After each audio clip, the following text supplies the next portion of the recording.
We are PhD candidates at the Promenta Research Center here at the University of Oslo, Department of Psychology. And together, so I'm Maud. And I'm Siri. And together with our research project group, we are working on evaluating the effects of a school reform here in Norway. So the government decided to include, amongst others, the interdisciplinary topic of health and life skills in the curriculum of all Norwegian schools a few years back. And the purpose was to promote knowledge of mental health and prevent mental health difficulties.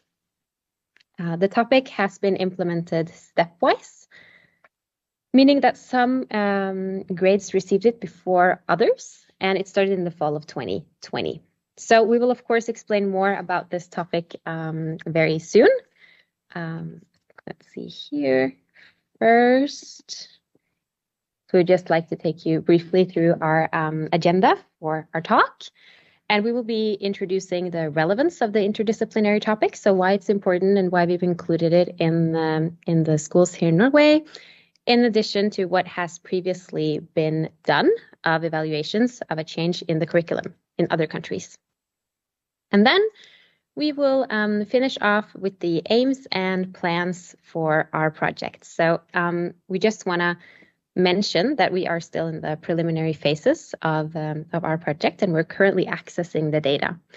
So we have no results of our evaluation yet, but we will present results from a systematic review that we've done while waiting for the data, and also some findings from other research projects regarding the reform. So moving on to the relevance of the interdisciplinary topic, and these are the 2022 results from the World Happiness Index. And according to this index, we see that Norway is ranked as the 8th happiest country for its citizens to live in. In spite of this high ranking on the World Happiness Index, Norway still tends to report a somewhat higher prevalence of both depression and anxiety than the rest of the world. So as we see here from WHO, Norway reports a prevalence of depression at 4.7, where the rest of the world on average reports a 4.4% prevalence of this. So we're a bit higher. And also Norway has a prevalence of 7.4% for anxiety, whereas the rest of the world is at 3.6. So we're actually almost twice as much in Norway. So even though we are ranked as a happy country, there's still a rather large proportion of people in Norway who experience mental health difficulties. And then it's also quite likely that young people are experiencing difficulties as well. And this is evident in the results you see here on the screen, which are from Unges, and that is a questionnaire filled out by children and adolescents in Norway, and it's something they fill out every year in both secondary and high schools. And on this slide here, we see that children have reported their experiences with mental health difficulties in the past 7 days. So for secondary schools, we see an increase from 2010 to 12 until today in 2022, which is especially evident for the girls. It's increased from 16% to 23% to report that they have indeed experienced mental health difficulties in the past 7 days.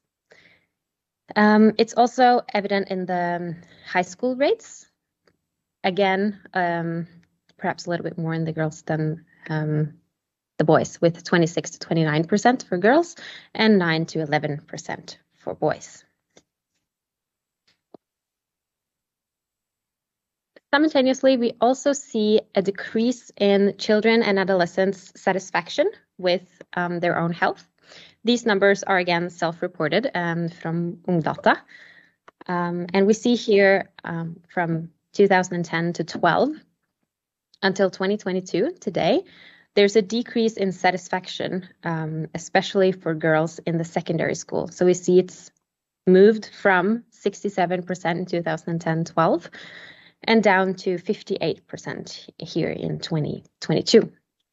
And there are also similar trends for girls in high school, although they're not as large as the one in the secondary schools.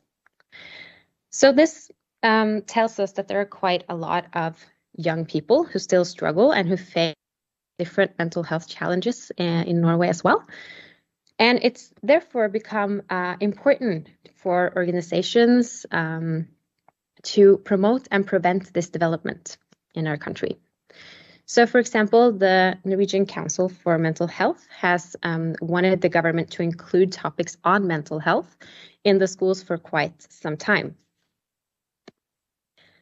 And this brings us to the school reform, where there was a curricular change happening here in Norway. And with this change, an attempt has been made to promote children's knowledge about mental health and mastery by including topics about this in the curriculum.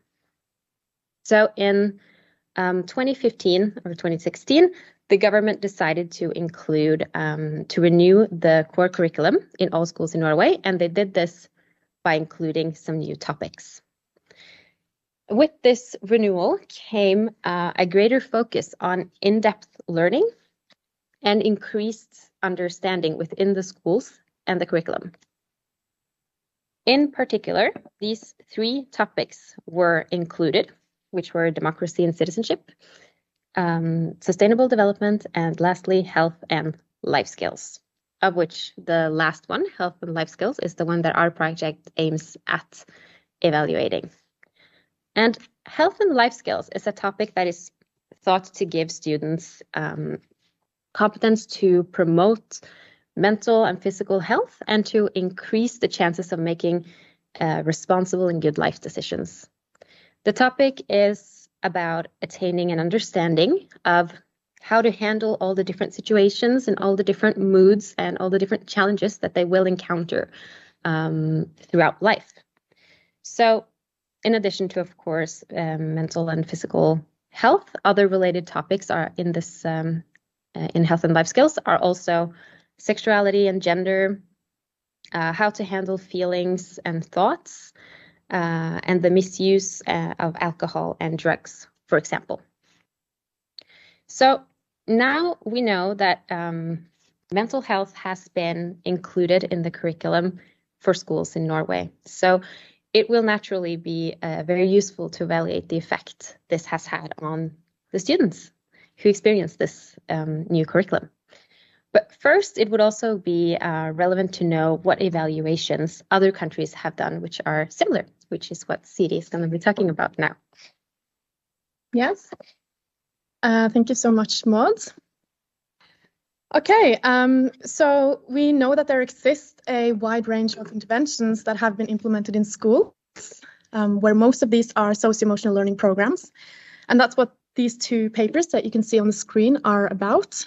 These are reviews of reviews, I mean that they are, at least one of them. And these programs usually last for a shorter amount of time and are implemented for a selection of pupils, such as some students with similar difficulties, or all students within one class or one grade level. And the evaluations of such socio-emotional school programs that these are, they have shown small to moderate effects on child mental health. And this means that implementing such programs have had a positive impact on students. And it also indicates that schools can be a relevant arena to reach children and promote their mental health. It might, however, be necessary to implement mental health resources more broadly, for example, through a national school curricula, as we've just talked about, and as is being done in Norway. And we know that recently, mental health prevention and promotion aims have been included in the national school curricula for children in multiple countries or states. And these could hold promise in reducing the mental health difficulties that are present in Norway and also in other countries. So a couple of examples that we have here that that include the implementation of mental health in the school curriculum is here in Finland and in Ireland. And these were both evaluated retrospectively. So the students were asked later about their experiences, and they were therefore evaluated to have had a positive impact on children and youth. But the overall statistical effects on students' mental health are still somewhat unclear. So from the information that we have, also through our colleagues, our network within the field, we didn't know about any compiled information for the effects of large-scale curricular changes on pupils' mental health. And we therefore decided to do a systematic review to see whether anything has been done in other countries and whether other countries or larger areas have evaluated the effects of school curricular changes on students' mental health.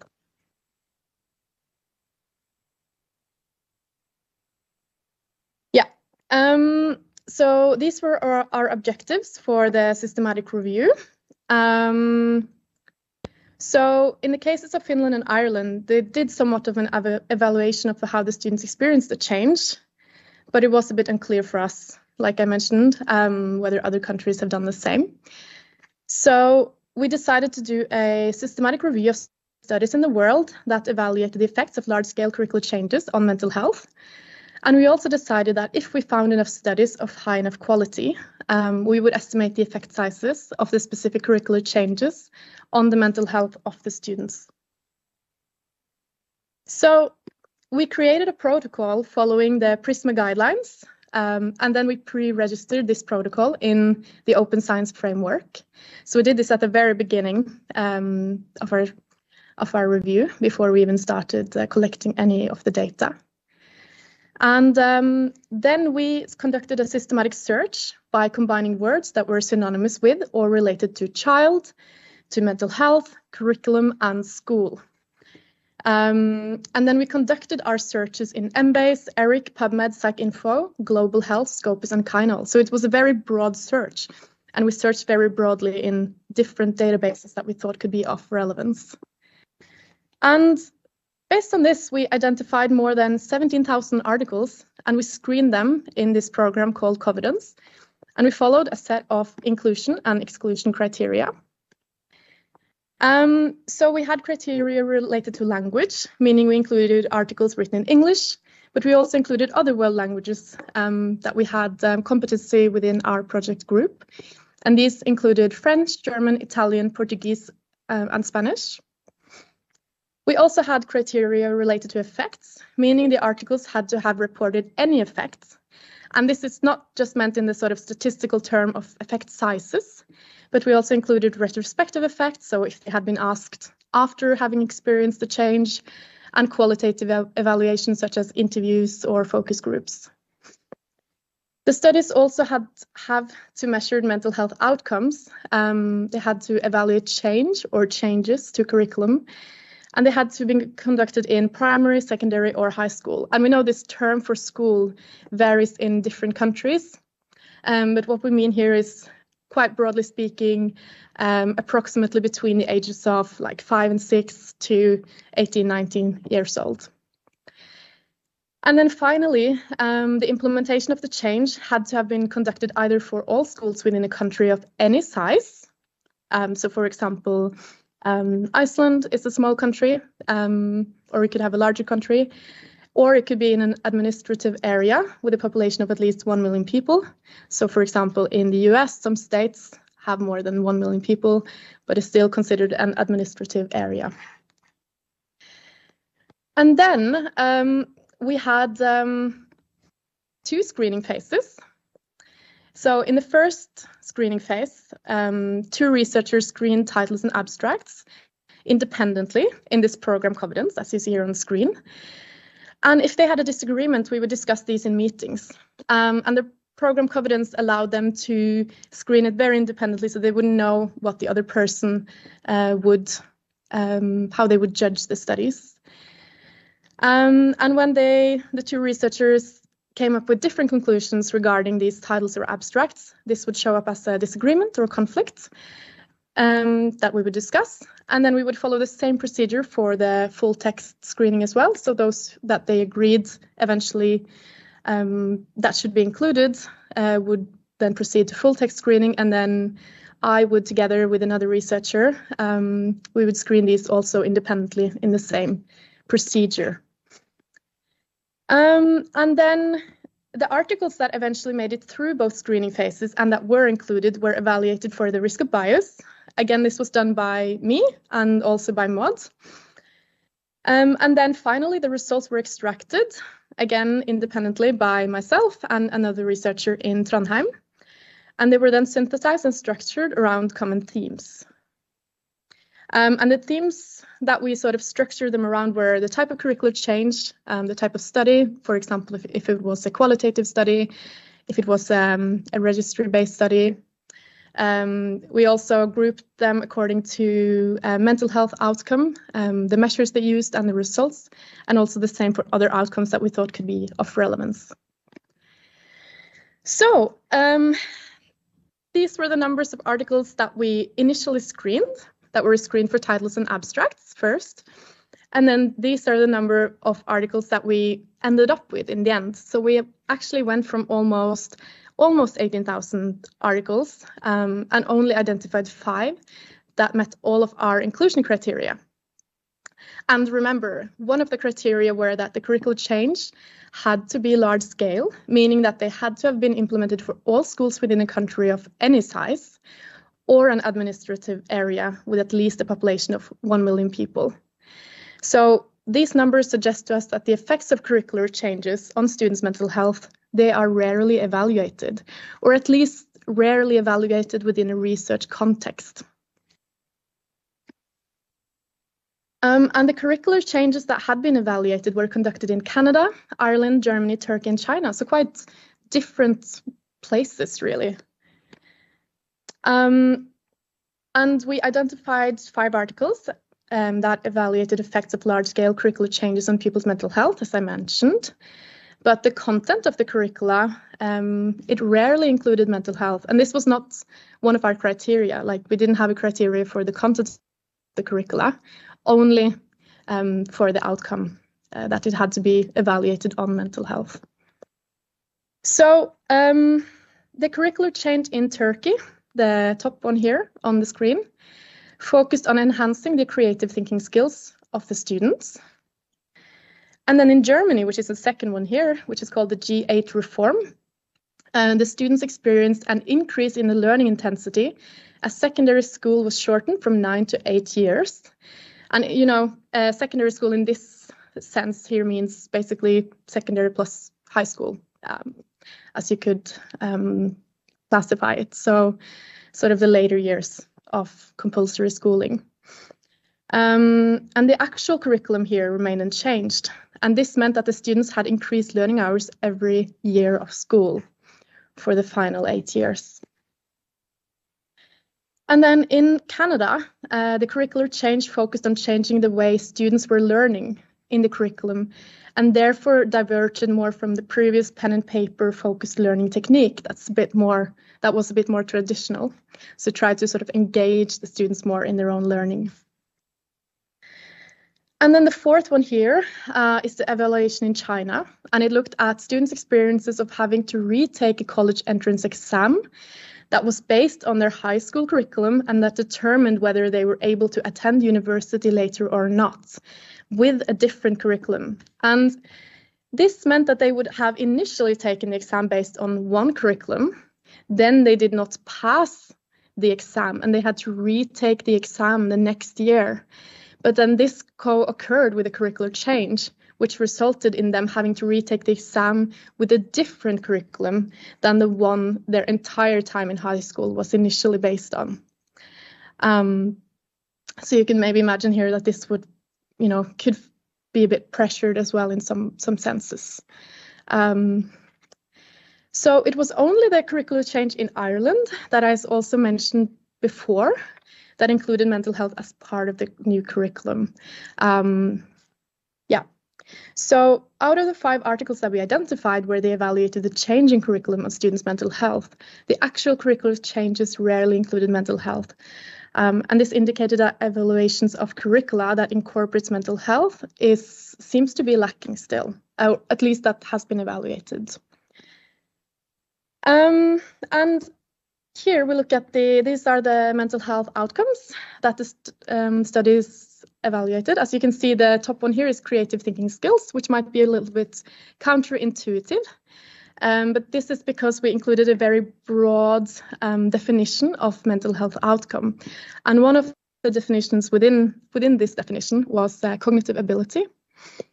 And creative thinking skills is a cognitive ability. So therefore, this has been included, even though it doesn't really fit so well in terms of what you would sort of think of as a mental health outcome. At least not what I would think of as a mental health outcome. And then, as you can see as well, most of the other studies, they looked at the outcome of well-being or subjective well-being. And in addition, studies looked at optimism, vitality, social interaction, mental work ability, and emotional balance as outcome variables. So what can we use this information for? Well, in spite of large-scale curricular changes happening across the world, these have rarely been evaluated. And this comes in very large contrast to school programs that are evaluated regularly, such as the studies here that I also mentioned briefly before. And as Maud has talked about as well, our research team are currently evaluating one such change, and that is the stepwise implementation of the interdisciplinary topic health and life skills in Norway. And Maud and we will both now present some findings from other research projects, or Maud will present those findings regarding the curricular change as a whole.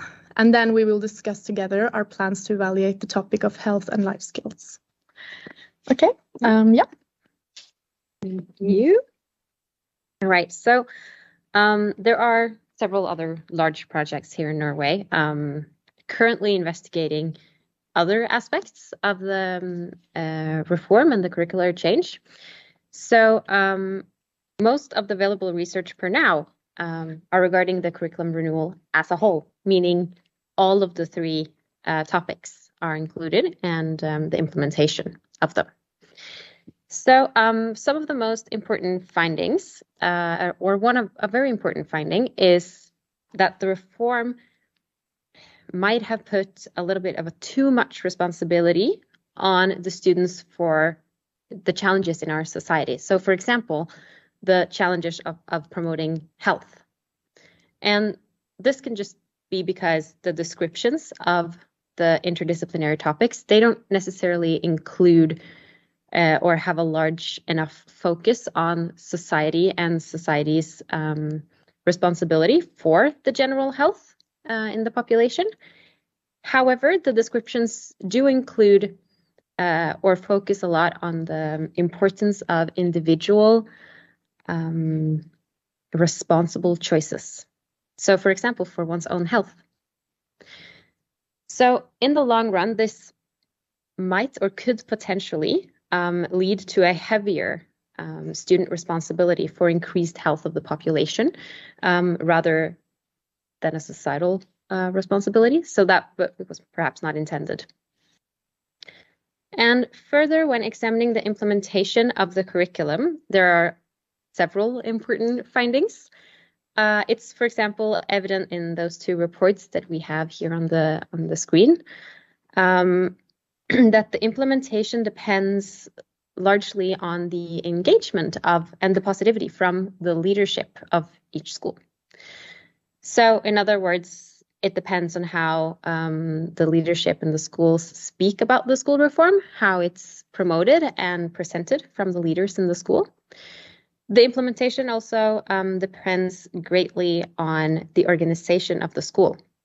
So whether they've actually adapted their teaching to include the interdisciplinary topics to a larger or a smaller degree, in addition to how much time is set aside for the school reform and the implementation of it. So several teachers have reported that they feel that they still lack the time to to take advantage of all of the opportunities the school reform provides. So such as, for example, the increased flexibility within subjects, and that they still lack some time to actually take advantage of this increased flexibility.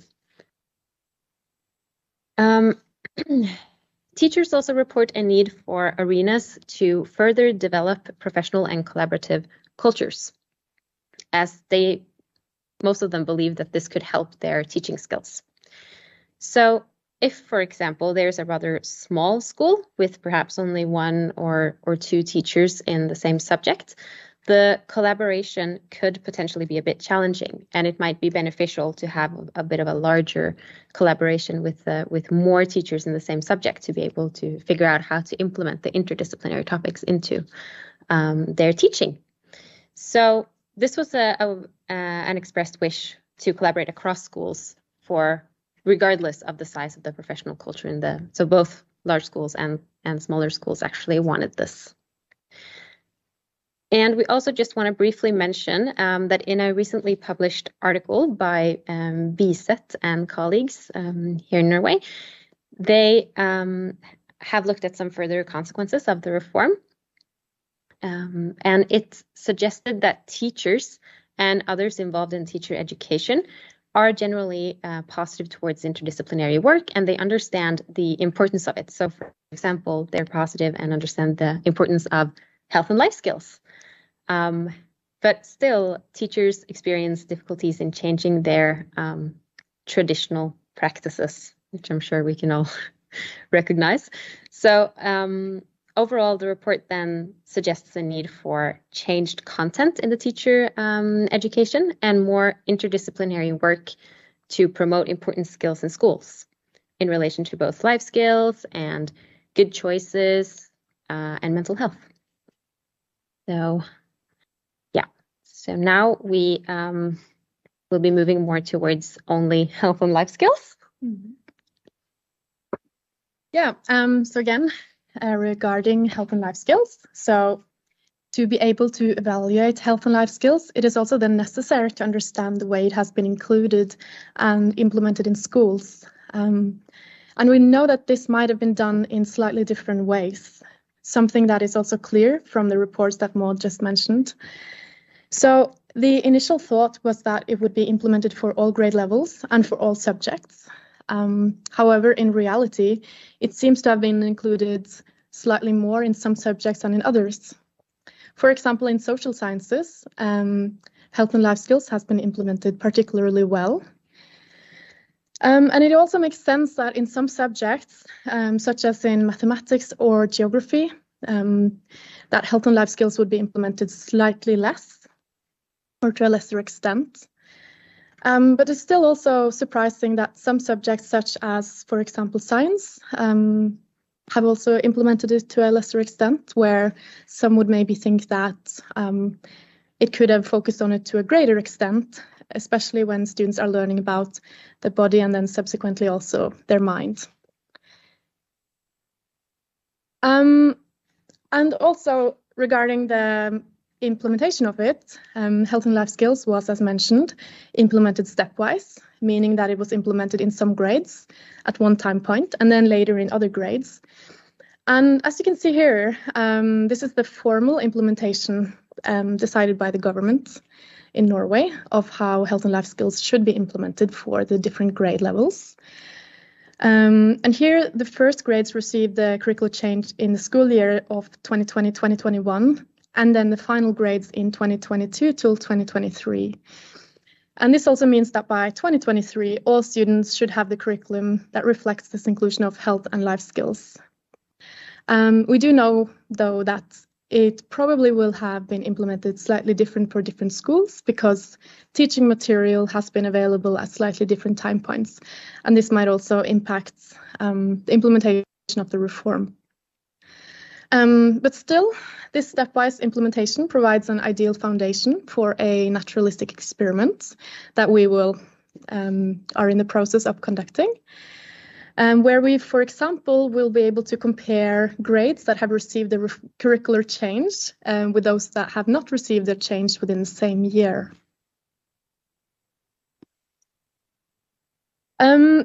To understand how health and life skills have been implemented, we will use school surveys, such as Ungdata and Elevundersøkelsen, and national registry data, to look at different outcomes and background variables, such as the effects on mental health and academic achievement of the curricular change. Yeah, I'll send it to you, Maud. Yeah. So, all children in Norwegian schools are actually participants in our project, in our study, and because they've answered all of these school surveys, several school surveys that are done yearly by all schools in Norway. So that gives us the advantage of having a rather population-wide sample. So maybe we'll be able to make some comparisons. And also, since it's population-wide, maybe it has some representativity in it as well. So for children in Norway with this curriculum here. So we just also want to briefly mention that the results of our projects will only be presented in larger units. So, for example, grade levels or schools or municipalities, meaning that no individual children will be able to identify, so that all results are presented on a larger level. And then we have some plans for our analysis. So we're still in the preliminary phase, as I mentioned, but these are our current plans, and we aim at investigating the effects of health and life skills on students' mental health, on students' quality of life, on the socio-emotional school environment that they're experiencing, and also on their academic achievements and on the dropout rates. So we will compare those who have and have not received the reform at a given time. So those who did receive it in the beginning year of like 2020, 2021 with those who didn't receive it at that time, for example. We will be using the time by group interaction models to do this. In addition, we will also investigate whether background information can play a role in how the curriculum change has affected the students. So, for example, whether it's been of greater benefit to some people than others. For example, maybe it might have been a greater advantage or disadvantage for boys compared to girls, or like if we saw the data in Ungdata earlier, when there was a bit of a gender difference. And of course, we will also find a way to account for COVID-19 as this hit in the middle of the implementation. So we'll also have in the school surveys, there are questions about this and COVID-19 and their experiences within that. So just want to also give a big thanks to our project group and all of our collaborators, both here at the Promenta and the University of Oslo and also at the University of Trondheim. And Dag also mentioned our funding sources, so the Research Council of Norway, Rådet for psykisk helse, and Stiftelsen DAM for making this possible to do all of this research.